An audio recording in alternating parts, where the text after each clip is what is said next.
Hello viewers, कैसे हैं आप। आज हम लोग का AWS का टॉपिक है EC2। बड़ा ही इम्पोर्टेंट टॉपिक है। इससे एक दो क्वेश्चन जरूर आते हैं एग्जाम में। तो स्टार्ट करते हैं। It is like a VM virtual machine use for hosting application, storing data and run developer code etc। Types of EC2 instance. इसमें EC2 को इंस्टांस से डिनोट किया जाता है। जैसे वर्चुअल मशीन कहते हैं, तो इसे इसमें EC2 इंस्टांस से डिनोट किया जाता है। इंस्टांस से आपको मिलेगा। पहला होता है जनरल पर्पस इंस्टेंस। ये it provide balance of memory, CPU and network resources. It contain, तो it provide balance of memory, CPU and network resource means इसमें एक परफेक्ट अमाउंट की मेमोरी, रैम और नेटवर्क रिसोर्सेज मिलेगा आपको। अगर बहुत ज़्यादा हाई रैम या बहुत ज़्यादा हाई CPU चाहिए तो ये उसके लिए सुटेबल नहीं है। लेकिन अगर आपका स्मॉल सर्वर है, छोटा सर्वर है, एक वेब सर्वर है, तो उसके लिए आपका जनरल पर्पज इंस्टांस बहुत ही सुटेबल है। इसके अंदर हम लोग की A सीरीज, M सीरीज और T सीरीज आती है या फैमिली आती है। A, T और M फैमिलीज के इंस्टेंसेस आते हैं। ये ATM सीरीज क्या होती है, फैमिलीज क्या होती है। जब आप EC2 बनाएंगे तब वहाँ पे आपको ये फैमिली डिफाइन करनी पड़ेगी या सिलेक्ट करनी पड़ेगी। आप किस फैमिली का EC2 इंस्टेंस सेलेक्ट करना चाहते हैं, किस फैमिली का EC2 इंस्टेंस की मशीन सेलेक्ट करना चाहते हैं। तो AWS ने इसे इन्हें कैटेगराइज कर रखा है CPU के हिसाब से, मेमोरी के हिसाब से, आपका हार्ड डिस्क के थ्रूपुट के हिसाब से, आपका ग्राफिक्स के कार्ड के हिसाब से। तो इनको फैमिली वाइज डिवाइड कर रखा है। तो जनरल पर्पस का जो में जो सीरीज आती है, A सीरीज, M और T सीरीज आती है। और जो आप फ्री सर्वर बनाते हैं जिसे कहते हैं T2 माइक्रो, जो फ्री इंस्टेंस अपडेट करते हैं जिसे कहते हैं T2 माइक्रो, वो सीरीज भी इसी कैटेगरी में आती है। दूसरा है कंप्यूट क्लाउड। अगर आपको कोई ऐसी सर्विस बनानी है जिसमें आपको हाई मेमोरी, मतलब हाई CPU की रिक्वायरमेंट है, तो आप कंप्यूट ऑप्टिमाइज के इंस्टेंसेस को सेलेक्ट करेंगे। तो लिखा है इसमें है these types of instance ideal for compute bound application. आप ऐसी कोई एप्लीकेशन लॉन्च करना चाहते हैं, ऐसा कोई सर्वर लॉन्च करना चाहते हैं जिसमें बहुत ज़्यादा CPU की नीड है, आपको बहुत ज़्यादा वर्चुअल CPU की नीड है, तो आप कंप्यूट ऑप्टिमाइज की फैमिली को सेलेक्ट करते हैं। इसके अंदर सिर्फ एक ही सीरीज आती है, उसे कहते हैं C series, C for compute.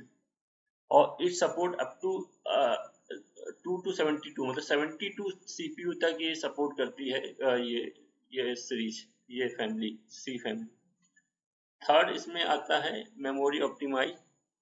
अगर कुछ आप कोई ऐसी एप्लीकेशन बनाना चाहते हैं जिसमें हाई रैम आपको रिक्वायरमेंट है, हाई एंड रैम रिक्वायरमेंट है, बहुत ज़्यादा रैम की जरूरत है, तो आप मेमोरी ऑप्टिमाइज की फैमिली को सेलेक्ट करेंगे। These types of instances are designed for deliver fast performance for workload that process large data set in memory. It contain R, X, Z series, मतलब मेमोरी ऑप्टिमाइज में R, X और Z series या family आती है। इसकी X series में आप 3904 GB तक रैम सपोर्ट होती है। इसकी जो X सीरीज है उसमें मैक्सिमम रैम इतनी सपोर्ट होती है, तो समझ लीजिए कितनी ज़्यादा रैम ये सपोर्ट करता है। Storage optimize. अगर आपको कोई ऐसी एप्लीकेशन डेवलप करनी है, उसके लिए सर्वर बनाना है जिसमें हाई थ्रूपुट की नीड है, बहुत तेजी से रीड और right data in hard disk में सिक्वेंटली आपको एक्सेस करना है, बहुत हाई आपको थ्रूपुट की नीड है, तो आप स्टोरेज ऑप्टिमाइज के EC2 इंस्टेंस फैमिली को सेलेक्ट करेंगे। These instances are designed for workload that require high sequential read and write access of very large data. Low latency of software. It contains IDS series of instances. इसके अंदर IDOS series या family के instances आते हैं। Accelerate computing या GPU। अगर आप कोई ऐसा एप्लीकेशन लॉन्च करना चाहते हैं, उसके लिए सर्वर बनाना चाहते हैं जो उसमें बहुत ज़्यादा ग्राफिक्स की नीड होनी चाहिए, जैसे आप गेमिंग के लिए सर्वर बनाना चाहते हैं, तो गेमिंग के लिए बेसिकली ग्राफिक्स की बहुत ज़्यादा नीड होती है, तो आप एक्सेलेरेटर कंप्यूटिंग की फैमिली को सेलेक्ट करेंगे। These instances family are hardware accelerated graphic processing. It contains GPF, G series, P series और F series तीनों ही सीरीज के इंस्टांसेस इस एक्सेलेरेटर कंप्यूटिंग के अंदर आते हैं। उसके बाद आता है हाई मेमोरी। हाई मेमोरी वहाँ पे हम लोग इंस्टांस को यूज करते हैं जहाँ पे आपको रैम टीबी में चाहिए होते हैं, टेराबाइट में चाहिए होते हैं। जीबी आप भूल जाइए, अब टीबी में। High memory instances are purpose build to run large in memory database.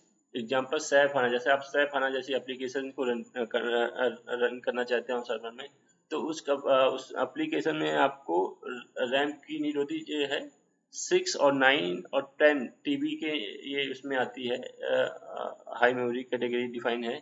और इसमें सिर्फ यू सीरीज ही आती है, इस सीरीज में सिर्फ यू सीरीज के इंस्टेंसेस ही आते हैं। और जो रैम इसमें एलोकेट होती है 6 टीबी, 9 टीबी या 12 टीबी के स्लॉट में आपको रैम एलोकेट होती है।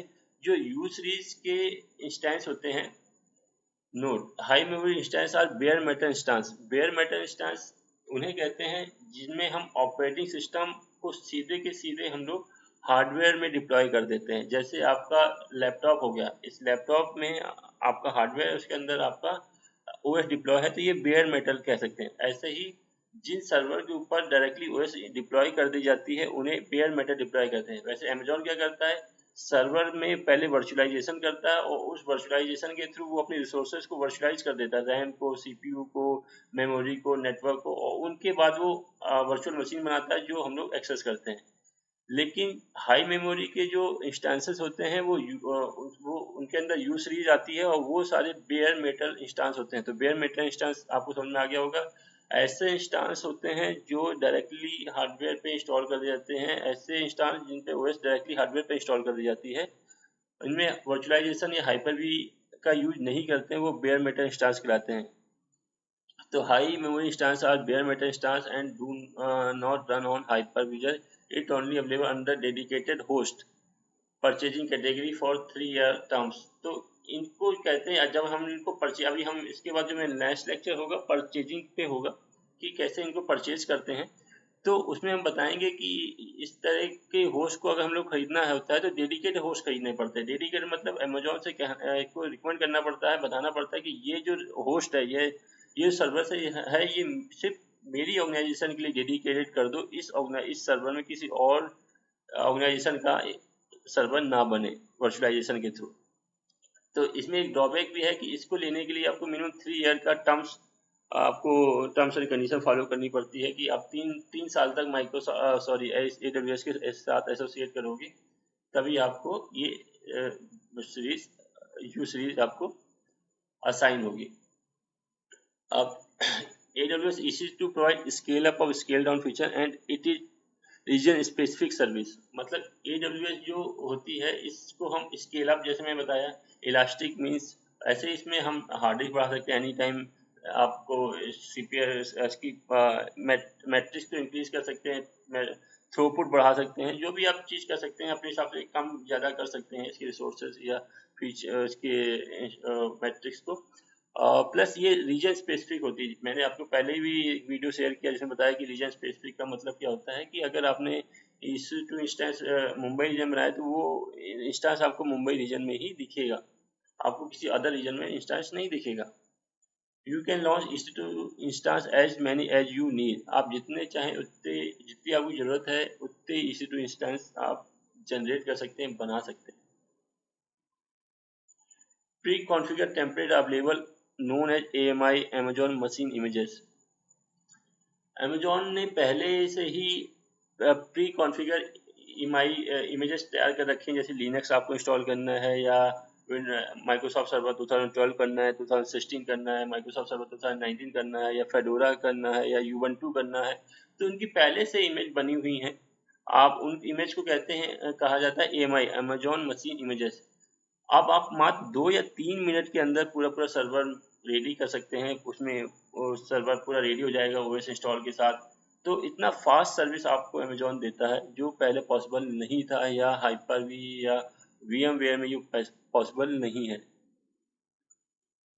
By default your account is limited to maximum of 20 EC2 instance per reason.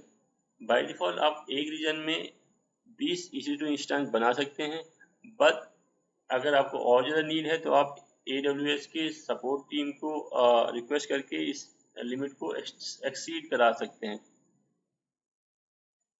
Note, अब इसमें देखिए मैंने बड़ा नोट किया, इसमें एग्जाम से ये जो नोट है इसमें बहुत ज़्यादा क्वेश्चन निकलते हैं, एक दो क्वेश्चन जरूर आते हैं इससे, तो आप बिल्कुल ध्यान से इसको देखिए कि जो EC2 रूट वॉल्यूम होता है, रूट वॉल्यूम किसे कहते हैं, जिस वॉल्यूम में हम लोग OS को इंस्टॉल करते हैं, जिस हार्ड डिस्क में हम लोग OS इंस्टॉल करेंगे वो रूट हार्ड डिस्क हो जाएगी या रूट वॉल्यूम कहलाएगा। तो EC2 जो रूट वॉल्यूम होता है वो स्टोरेज दो टाइप की होती है, टू टाइप्स की होती हैं। पहला होता है EBC, इलास्टिक ब्लॉक स्टोरेज, और दूसरा होता है इंस्टेंस स्टेट। इन दोनों के बारे में हम लोग ब्रीफ नेक्स्ट कुछ लेक्चर में देखेंगे कि दोनों के बारे में ब्रीफ क्या है। अभी आप समझिए कि EBC, EBS, elastic block storage और इंस्टेंस स्टेट दो तरह की स्टोरेज होती है। EBS जस्ट लाइक आपकी होती है जैसे आप NAS यूज करते हैं, आपका सर्वर है लेकिन स्टोरेज आपकी कहीं अदर लोकेशन में, नेटवर्क में कहीं है, आपकी जिस सर्वर में जो सर्वर ले रहे हैं उसमें ही वो स्टोरेज नहीं है, तो उसे कहते हैं EBS। It has another location on network, means not install inside on server, मतलब सर्वर के इनसाइड इंस्टॉल नहीं है। जैसे ये लैपटॉप इसके अंदर हार्ड डिस्क इंस्टॉल है, ऐसे नहीं होता है। जैसे सर्वर है वो नेटवर्क, जैसे NAS का कॉन्सेप्ट होता है, SAN का कॉन्सेप्ट होता है कि वो स्टोरेज कहीं नेटवर्क में कहीं दूसरी जगह रखा होगा और वो आपके सर्वर से या लैपटॉप आपके सर्वर से इंस्टेंस से नेटवर्क के थ्रू कनेक्ट होगा। तो इस टाइप के स्टोरेज को कहते हैं EBS। If you shut down the instance then data will be kept on EBS storage. तो इसका एक एडवांटेज होता है कि जैसे आपने मशीन को शट डाउन कर दिया, तो क्योंकि अमेजोन क्या करता है, आपका जितनी देर मशीन चालू रहेगी, वर्किंग में होगी, उतनी देर की बिलिंग जनरेट होता है। जितनी देर मशीन शट डाउन है उतनी उस टाइम का बिलिंग जनरेट नहीं होता है। तो मोस्टली ऑर्गेनाइजेशन में क्या होता है, नॉन वर्किंग आवर्स में मशीन को शट डाउन कर दिया जाता है, तो ताकि उनकी बिलिंग जनरेट ना हो। तो अगर इस कंडीशन में अगर आप मशीन को शट डाउन कर रहे हैं तो आपका डेटा लॉस नहीं होगा। लेकिन अगर बात करें इंस्टेंस स्टेट की, this types of storage kept root volume inside the EC2 instance. ये जस्ट लाइक आपकी लैपटॉप होता है कि लैपटॉप के अंदर हार्ड डिस्क है, तो जो EC2 इंस्टेंस बना रहे हैं, अगर आप में उसमें इंस्टेंस स्टोरेज सेलेक्ट है तो उसके अंदर ही वो स्टोरेज होगा, उस EC2 इंस्टेंस के अंदर ही वो स्टोरेज होगा। इस तरह के इंस्टेंसेस हम लोग क्यों यूज करते हैं, जहाँ पे हम लोग को हाई थ्रूपुट की नीड होती है, जहाँ बहुत फास्ट डेटा प्रोसेसिंग की नीड होती है, read write simultaneously read write की नीड होती है, वहाँ पे हम लोग इंस्टेंस स्टोरेज का यूज करते हैं। लेकिन इसका एक ड्रॉबैक है कि इट परफॉर्म ड्रॉबैक ये है कि जैसे ही आप इस टाइप के जिसमें भी इंस्टेंस स्टोरेज लगाए, उस EC2 इंस्टेंस को शट डाउन करेंगे तो आपका पूरा डेटाबेस लॉस हो जाएगा। ठीक है, क्योंकि इट इज नॉट परसिस्टेंस, ये एक परसिस्टेंस स्टोरेज नहीं है। तो इसी इंस्टेंस स्टोरेज में ये ड्रॉबैक, जैसे ही आप अपने EC2 इंस्टेंस को शट डाउन करेंगे आपका डेटा लॉस हो जाएगा। अगर आपको EC2 इंस्टेंस की और ज़्यादा जानकारी चाहिए तो आप इस लिंक में विजिट कर सकते हैं, www.ec2instances.info। चलिए फर्दर देखते हैं। आप देखिए ये डिफाइन कर रखा, देखिए पहला फैमिली, दूसरा स्पेसिलिटी और तीसरा यूज केस। किस किस केस में हम लोग किस फैमिली को यूज करते हैं। F1 फैमिली का जो यूज होता है, फील्ड प्रोग्रामेबल गेट अरे, जहां आपको रिसर्च के लिए सर्वर तैयार करना होता है, फाइनेंशियल एनालिटिक्स के लिए सर्वर तैयार रखता है, मतलब ह्यूज सर्वर बनाना होता है, बिग डेटा के लिए सर्वर तैयार करना होता है, वहां पे आप F1 सीरीज के इंस्टेंस सेलेक्ट करते हैं। I3 हाई स्पीड स्टोरेज, जहां आपको नो SQL या DB डेटाबेस सर्वर लॉन्च करने होते हैं, डेटाबेस वेयर हाउसिंग के लिए बनाना होता है, वहां पे आप I3।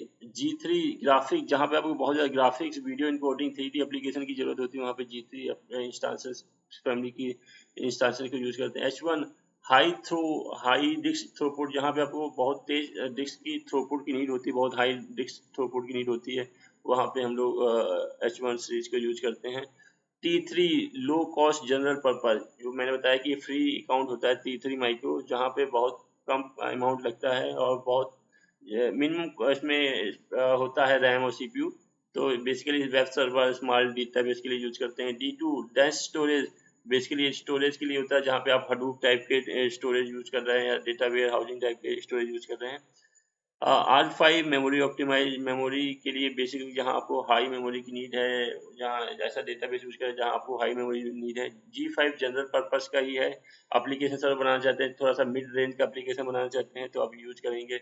C5 कंप्यूट ऑप्टिमाइज, जहाँ पे आपको बहुत हाई CPU की नीड है, CPU, तो वहाँ पे C5 इंस्टेंस बनाते हैं। P3 ग्राफिक्स, जहाँ पे आपको ग्राफिक्स अच्छा चाहिए, मशीन लर्निंग का आप यूज करना चाहते हैं, वहाँ पे P3 इंस्टेंस को यूज कर सकते हैं। X1 मेमोरी ऑप्टिमाइज है, जहाँ पे आप सैप आना जैसी एप्लीकेशन को लगाना चाहते हैं, अपाचे स्पार्क जैसी एप्लीकेशन को लगाना चाहते हैं तो X1 इंस्टेंस को यूज करेंगे जहाँ हाई मेमोरी ऑप्टिमाइज आपको मिलेगी। इसी तरह यू सीरीज मैंने बताया है आपको कि बेयर मेटल के लिए यूज की जाती है। बेयर मेटल मैंने आपको बताई है कि जहाँ पे आपका जिस हार्डवेयर में डायरेक्टली ओएस इंस्टॉल की जाती है उसे बेयर मेटल कहते हैं, उसे यू सीरीज कहते हैं। अब एग्जाम टिप्स के बारे में जानते हैं कि एग्जाम में कैसे कैसे क्वेश्चन आते हैं। पहला तो ये क्वेश्चन आता है कि शटडाउन और टर्मिनेट में क्या अंतर है। What is the difference between shutdown and terminate. Shutdown का मीन्स ये होता है कि आपका जो EC2 इंस्टेंस है वो बंद हो गया है, उसकी बिलिंग नहीं होगी, लेकिन आपका डेटाबेस लॉस नहीं होगा। जितनी देर शटडाउन है उतनी देर डेटाबेस आपका लॉस नहीं होगा। आप जब भी सर्वर स्टार्ट करेंगे आपको अपना डेटाबेस एज इट इज मिलेगा। शटडाउन के केस में क्या होता है, आपको अमाउंट EC2 का अमाउंट नहीं देना पड़ता है, लेकिन स्टोरेज का अमाउंट देना पड़ता है। जहाँ पे आपका डेटाबेस स्टोर होगा उस वो तो यूज हो रहा है स्टोरेज, उसका आपका अमाउंट देना पड़ता है। लेकिन टर्मिनेट के केस में क्या होता है कि आप स्टोरेज और इंस्टेंस दोनों को ही डिलीट कर देते हैं तो उसे टर्मिनेट कहते हैं। तो टर्मिनेट के केस में आपका कोई भी अमाउंट नहीं लगेगा और वापस वो रिसोर्सेज वो EC2 इंस्टेंस AWS के पास वापस चला जाएगा, AWS उसे किसी दूसरे को असाइन कर देगा। So they are different between shutdown and terminate. In terms of shutdown, you have only power of the instance, but keep your instance and its data. In shutdown stage, you don't pay bill of that instance, but you pay bill of storage. जैसा भी मैंने आपको बताया. In termination, you surrender the instance to AWS again, means you have deleted the instance. Your EBS root volume having on same availability zone as on EC2 instance. मतलब अगर मैंने आपको बताया था EBS जो वॉल्यूम होता है वो नेटवर्क में कहीं अलग अटैच रखा होता है, जो आपके EC2 इंस्टेंस से अटैच होता है, मतलब उसमें मैनुअली इंस्टॉल नहीं होता है EC2 इंस्टेंस में, नेटवर्क में कहीं रखा होता है। तो वो सेम अवेलेबिलिटी जोन में होगा, जहाँ पे आपका EC2 इंस्टेंस है वहाँ पे ही आपका EBS वॉल्यूम भी होगा, EBS रूट वॉल्यूम भी होगा, या EBS के जो अदर आप वॉल्यूम अटैच कर रहे हैं वो भी वहीं पे ही होंगे। Termination protection is turn off by default. AWS एक फीचर देता है जिसे कहते हैं टर्मिनेशन प्रोटेक्शन। इसको अगर आपने इनेबल कर दिया, ये बाय डिफॉल्ट डिसेबल होता है, अगर आपने इसको इनेबल कर दिया तो अगर आप गलती से या जानबूझ के EC2 इंस्टेंस डिलीट करना चाहेंगे तो आप डिलीट नहीं कर पाएंगे जब तक आप उसको अगेन ऑफ नहीं कर देते। On an EBS backed volume to be deleted when the instance is terminated. By default अगर आप EC2 आपका रूट वॉल्यूम है, आपका EBS रूट वॉल्यूम है इंस्टेंस में, मतलब तो अगर आप उस इंस्टेंस को डिलीट कर रहे हैं तो आपका वो वॉल्यूम भी डिलीट हो जाएगा। मीन्स अगर आपने EC2 बनाया और उसमें बनाते समय EBS स्टोरेज को सेलेक्ट किया, तो जब आप उस EC2 इंस्टेंस को डिलीट करेंगे तो वो स्टोरेज EBS स्टोरेज भी डिलीट हो जाएगा बाय डिफॉल्ट। लेकिन आप चाहते हैं तो उसको अनचेक करके आप सेव भी कर सकते हैं स्टोरेज, तो आपका स्टोरेज बच जाएगा, उसमें जो डेटाबेस है वो एज इट इज आपको मिलेगा, सिर्फ EC2 इंस्टेंस डिलीट हो जाएगा। आप ऐसा कर सकते हैं, लेकिन बाय डिफॉल्ट दोनों ही डिलीट हो जाते हैं। You can not move any instance from one region to another region. You can snapshot clone that instance and create new instance to other region through snapshot. इसका मीन्स है कि आपने suppose करिए Mumbai reason में कोई एक EC2 इंस्टेंस बनाया है, उस इंस्टेंस को आप किसी अदर रीजन में नहीं मूव कर सकते, सिंगापुर रीजन या टोक्यो रीजन या ओहायो रीजन, किसी में भी मूव नहीं कर सकते हैं आप उस इंस्टेंस को। आपको अगर उसमें दूसरे रीजन में सेम EC2 चाहिए तो आप पहले एग्जिस्टिंग EC2 का स्नैपशॉट क्रिएट करिए, और फिर स्नैपशॉट को क्लोन भी कहते हैं, स्नैपशॉट बनाइए या उसका क्लोनिंग करिए और फिर उस स्नैपशॉट से अदर रीजन में जाके आप EC2 इंस्टेंस बना सकते हैं। तो वही लिखा है, you can not move any instance from one region to another region, you can snapshot clone that instance and create new instance to other region through snapshot. अब नेक्स्ट लेक्चर हम लोग इसका हैंड्स ऑन देखते हैं। Thank you.